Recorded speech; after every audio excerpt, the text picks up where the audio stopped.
চাউরারা আমার ভোট দিল না রে, ভোট দিল না। আমার গাড়িতে চড়ে, আমার টেরাকে চড়ে আমার না চাইলো, আমার টেরাকের মাঝখানে সিল মারলো, আমার মাঝখানে সিল মারলো, তারপরে চাউরারা আমার ভোট দিল না। আমি কি দোষ করেছিলাম? আমি এতদিন ধরে ছবি করি, সেখানে ভালো ছিলাম।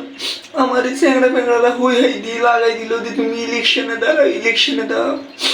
ইলেকশনে দাঁড়াই আমার ফোনটা মারি দিল। কত আশা ছিল এমপি হব, ফোনটা আমার মারি দিল। সারাদিন সারা রাত আমার টেরাকে নাচাইলো, টেরাক নাচাইতে নাচাইতে সকালবেলা আমার টেরাকটা রাস্তার মাঝখানে সাইডে ফালাই দিল। শয়তান না, তোরা কোনোদিন ভালো হবি না। মানুষের মনে নিয়ে এত কষ্ট করে এত খেলা করলে ভালো। এই যে মাই, আমার মাই আপা, আপনি যে ইলেকশন